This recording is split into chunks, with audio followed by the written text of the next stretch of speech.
আমন্ত্রণ জানাচ্ছি আপডেট সংবাদে। শুরুতেই জানিয়ে দিব গুরুত্বপূর্ণ শিরোনাম, এরপরেই থাকবে বিস্তারিত। বাংলাদেশের সর্বশেষ গুরুত্বপূর্ণ আপডেট সংবাদে আপনাকে স্বাগত। শুরুতেই সংবাদ শিরোনাম, পরে বিস্তারিত। প্রথমেই জানাবো, মোটরসাইকেল দুর্ঘটনায় পুলিশ সদস্যের মৃত্যু।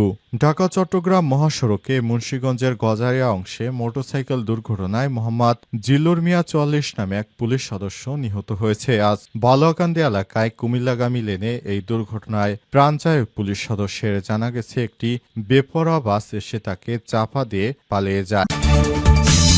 এরপর জানাবো, চিকিৎসককে মারধর, স্বেচ্ছাসেবক দল নেতা সহ গ্রেপ্তার ১০।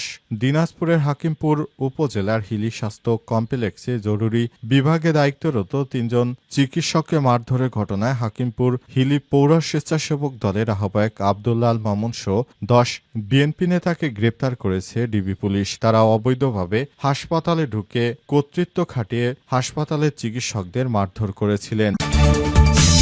এদিকে আগস্ট ঘিরে কোনো ধরনের নিরাপত্তার শঙ্কা নেই বলছে ডিএমপি। অন্তর্বর্তীকালীন সরকারের বর্ষপূর্তি ৮ই আগস্ট উপলক্ষে চলছে নানা হুমকি, তবে পুলিশ বলছে আগস্ট কেন্দ্রিক কোনো ধরনের নিরাপত্তার শঙ্কা নেই।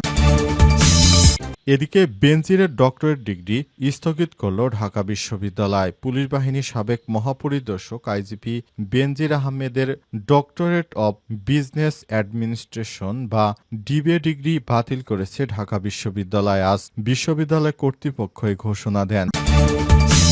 এবং সর্বশেষ জানাবো, পাকিস্তানকে বন্ধুত্বের জায়গায় রেখে ভারতকে কেন দূরে সরালেন ডোনাল্ড ট্রাম্প। মার্কিন প্রেসিডেন্ট ডোনাল্ড ট্রাম্প এরই মধ্যে ৬৯টি দেশের উপর নতুন শুল্ক আরোপ করেছেন, তবে তিনি পাকিস্তানের উপর মাত্র ১৯ এবং ভারতের উপর ২৫% শুল্ক আরোপ করেছে। এতে ভারতের অর্থনীতিতে ধস নামতে শুরু করেছে। কি কারণে তিনি ভারতের উপর এত শুল্ক আরোপ করলেন এবং পাকিস্তানকে কেন মাত্র ১৯% শুল্ক দিলেন, এ বিষয়ে গুরুত্বপূর্ণ সংবাদ জানাবো। বন্ধুরা, সঙ্গেই থাকুন। এতক্ষণ শুনছিলেন সংবাদ শিরোনাম, এবারে বিস্তারিত। তবে তার আগে বন্ধুরা, অনুরোধ থাকবে সংবাদটিতে একটি লাইক দিন। এই চ্যানেলে আপনি নতুন হয়ে থাকলে আমাদের সংবাদটি দেখতে দেখতে চ্যানেলটি সাবস্ক্রাইব করে রাখুন। কমেন্ট করে বন্ধুরা আপনার মূল্যবান মতামত জানিয়ে দিন আপনি বিশ্বের কোন দেশ থেকে বা বাংলাদেশের কোন স্থান থেকে আমাদের সংবাদটি দেখছেন এবং শুনছেন। আর বন্ধুরা, এই সংবাদটি আপনার সোশ্যাল মিডিয়া ফেসবুকে শেয়ার করে বন্ধুদেরও দেখার সুযোগ করে দিন। এবারে বিস্তারিত। মোটরসাইকেল দুর্ঘটনায় পুলিশ সদস্যের মৃত্যু। ঢাকা চট্টগ্রাম মহাসড়কের মুন্সিগঞ্জের গজারিয়া অংশে মোটরসাইকেল দুর্ঘটনায় মোহাম্মদ জিল্লুর মিয়া ৪৪ নামে এক পুলিশ সদস্য নিহত হয়েছে। আজ ৯টার দিকে বালুয়াকান্দি এলাকায় কুমিল্লামুখী লেনে এই দুর্ঘটনা ঘটে। নিহত জিল্লুর মিয়া গজারিয়া উপজেলার ইমামপুর ইউনিয়নের রসুলপুর গ্রামের বাসিন্দা। তিনি নারায়ণগঞ্জ পুলিশ সুপারের কার্যালয়ে টেলিকম ইউনিটে কনস্টেবল পদে কর্মরত ছিলেন। কর্মস্থল থেকে নিজ গ্রামের বাড়ি ফিরছিলেন তিনি, যার পথেই এর দুর্ঘটনায় মারা যান তিনি। প্রত্যক্ষদর্শীরা জানান, ঢাকা থেকে ছেড়ে আসা কুমিল্লাগামী একটি অজ্ঞাত যানবাহন বালুয়াকান্দি ভূয়া পেট্রোল পাম্পের সামনে তাকে চাপা দিয়ে পালিয়ে যায়। স্থানীয়রা দ্রুত তাকে উদ্ধার করে গজারিয়া উপজেলা স্বাস্থ্য কমপ্লেক্সে নিয়ে গেলে চিকিৎসক তাকে মৃত ঘোষণা করে। উপজেলার স্বাস্থ্য কমপ্লেক্স সূত্র থেকে জানা গেছে, সকাল ৯টা ২০ দিকে তাকে হাসপাতালে আনা হলে কর্তব্যরত চিকিৎসক তাকে মৃত ঘোষণা করে। অবস্থায় তার অবস্থা খুব খারাপ পরিস্থিতিতে পড়ে যায় এবং পুরো বিষয়টি সবাই খুব গুরুত্বের সঙ্গে পর্যবেক্ষণ করছে। কি কারণে তিনি মারা গেলেন এবং কেন মারা গেলেন, বিষয়টি নিয়ে খুব গুরুত্বের সঙ্গে বিশ্লেষণ করা হচ্ছে। ভবিষ্যতে যেন কেউ এই ধরনের দুর্ঘটনায় না পড়ে সে ব্যাপারে সবাইকে সতর্কতামূলক ব্যবস্থা নেওয়ার জন্য আহ্বান জানানো হয়েছে। চিকিৎসককে মারধর, স্বেচ্ছাসেবক দল নেতা সহ গ্রেপ্তার ১০। দিনাজপুরের হাকিমপুর উপজেলা হিলি স্বাস্থ্য কমপ্লেক্সের জরুরি বিভাগে দায়িত্বরত ৩ জন চিকিৎসককে মারধরের ঘটনায় হাকিমপুর হিলি পৌর স্বেচ্ছাসেবক দলের আহ্বায়ক আব্দুল্লাহ আল মামুন সহ ১০ জনকে গ্রেপ্তার করেছে ডিবি পুলিশ। আজ ১ আগস্ট সকাল থেকে বিকাল ৪টা পর্যন্ত উপজেলার বিভিন্ন স্থানে অভিযান চালিয়ে তাদের গ্রেপ্তার করা হয়। গ্রেপ্তারকৃতদের মধ্যে একজন নারী সদস্য রয়েছে। এর আগে দুপুর 2টার দিকে হিলি উপজেলা স্বাস্থ্য কমপ্লেক্সে এই মারধরের ঘটনা ঘটে। এই ঘটনার পরই দলীয় শৃঙ্খলাভঙ্গের অভিযোগে স্বেচ্ছাসেবক দল নেতা মামুনের পদ স্থগিত করা হয়। হাকিমপুর হিলি থানার তদন্ত ওসি SM জাহাঙ্গীর আলম গ্রেপ্তারের বিষয়টি নিশ্চিত করেছেন।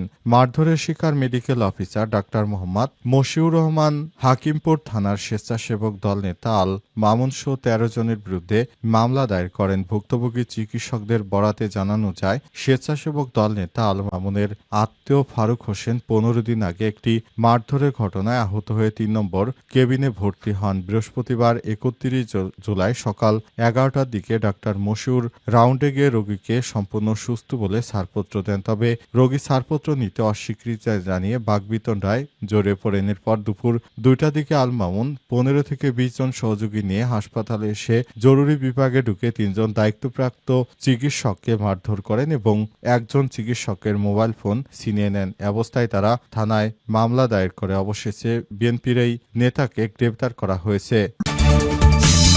আগস্ট ঘিরে কোনো ধরনের নিরাপত্তা শঙ্কা নেই বলছে ডিএমপি। অন্তর্বর্তীকালীন সরকারের বর্ষপূর্তি 8ই অগস্ট এ উপলক্ষে চলছে নানা হুমকি। তবে পুলিশ বলছে আগস্ট কেন্দ্রিক কোনো ধরনের নিরাপত্তা শঙ্কা নেই। আজ 1 আগস্ট বিকেলে আইনশৃঙ্খলা পরিস্থিতির বিষয়ে এক সংবাদ সম্মেলনে ঢাকা মেট্রোপলিটন পুলিশ ডিএমপির মিডিয়া অ্যান্ড পাবলিক রিলেশনস বিভাগের উপপুলিশ কমিশনার মোহাম্মদ তালিবুর রহমান এই তথ্য নিশ্চিত করেছেন। এ সময় তিনি বলেন, গত 8ই জুলাই বসুন্ধরা আবাসিক এলাকা সংলগ্ন একটি কনভেনশন সেন্টারে গোপন বৈঠকের ঘটনায় কার্যক্রম নিষিদ্ধ থাকা আওয়ামী লীগ ও এর সহযোগী সংগঠনের 22 জনকে গ্রেপ্তার করেছে পুলিশ। এই বৈঠকে মেজর সাদিকুল হক নামের এক সেনা কর্মকর্তার অংশ নেওয়ার অভিযোগ উঠলে তাকে হেফাজতে নেয় সেনাবাহিনী। বিকেলে আইনশৃঙ্খলা পরিস্থিতির বিষয়ক সংবাদ সম্মেলনে এক প্রশ্নের জবাবে সব কথা বলেন তিনি। মোহাম্মদ তালিবুর রহমান বলেন, বসুন্ধরা এলাকায় কেবি কনভেনশন হলে একটা বৈঠক নিয়ে আমাদের কাছে তথ্য ছিল। কনভেনশন হলটি শামীমা নাসরিন শম্পা নামে একজন ব্যক্তি ভাড়া নেন। সে সময় তিনি বিদেশে লোক পাঠানোর নাম করে একটি প্রতিষ্ঠানের নাম ব্যবহার করেছিলেন, যেখানে ষড়যন্ত্রমূলকভাবে লোকজনকে নেওয়া হয়েছিল, যার পরিপ্রেক্ষিতে গত 13ই জুলাই বাটারা থানায় একটি মামলা করা হয়। তিনি বলেন, ঘটনার সঙ্গে জড়িত থাকার অপরাধে ইতিমধ্যেই 22 জনকে গ্রেপ্তার করা হয়েছে। বাকিদের গ্রেপ্তার করার জন্য পুলিশের পক্ষ থেকে খোঁজা হচ্ছে। কেউ যেন বড় ধরনের কোনো নাশকতা চালাতে না পারে, এ কারণে পুলিশের পক্ষ থেকে সক্রিয় অবস্থানে থাকার জন্য নির্দেশনা দেওয়া হয়েছে। অন্তর্বর্তীকালীন সরকারের প্রধান উপদেষ্টা ডক্টর মোহাম্মদ ইউনূস 1 বছর দায়িত্ব পালন উপলক্ষে দেশজুড়ে যে সংকটের কথা বলা হচ্ছে সেটা গুজব তথ্য এবং এ ব্যাপারে কোনো নিরাপত্তার শঙ্কা নেই বলে মনে করেন তিনি। পাকিস্তানকে বন্ধুত্বের জায়গায় রেখে ভারতকে কেন দূরে সরালেন ডোনাল্ড ট্রাম্প? মার্কিন প্রেসিডেন্ট ডোনাল্ড ট্রাম্প এরই মধ্যে 69টি দেশের উপর নতুন শুল্ক আরোপের ঘোষণা দিয়েছেন। চীনের পাশাপাশি ভারতের মতো ঘনিষ্ঠ বাণিজ্যিক অংশীদারও বাদ পড়েনি। তবে সব দেশকে একই রকম হারে শুল্ক আরোপ করেননি ডোনাল্ড ট্রাম্প। একের পর এক বসিয়েছেন শুল্ক। এরই মধ্য থেকে আলোচনায় রয়েছে অন্যতম চিরপ্রতিদ্বন্দ্বী 2 দেশ ভারত ও পাকিস্তানের উপর আরোপিত শুল্ক।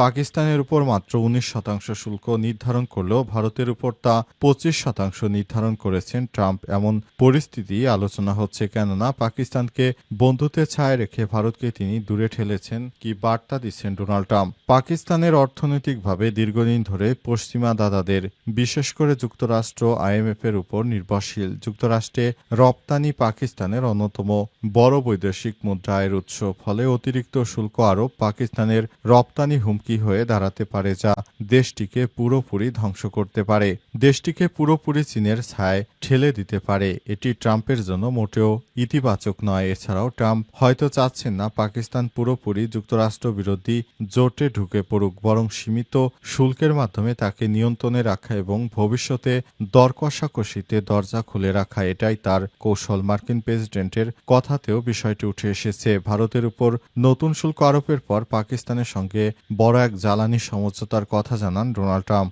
পাকিস্তানের বিপুল খনিজ তেলের রিজার্ভ সদ্ব্যবহার করতে আমেরিকার সাহায্যের হাত বাড়িয়ে দেবে বলে উল্লেখ করেছেন তিনি। নিজের ট্রুথ সোশ্যাল অ্যাকাউন্টে ট্রাম্প লিখেন, কে জানে একদিন হয়তো দেখা যাবে এই পাকিস্তান ভারতকেও তেল বিক্রি করছে। এছাড়াও পাকিস্তানের প্রধানমন্ত্রী শেহবাজ শরীফ শুল্ক হার 29% থেকে কমিয়ে আনার জন্য ডোনাল্ড ট্রাম্পকে গভীরভাবে কৃতজ্ঞতা জানিয়েছেন। একই সঙ্গে গতরাতে এক বিবৃতিতে পাকিস্তানের অর্থ মন্ত্রণালয় জানান, যুক্তরাষ্ট্রের সঙ্গে চুক্তি অর্থনৈতিক সহযোগিতার এক নতুন যুগের সূচনা করল।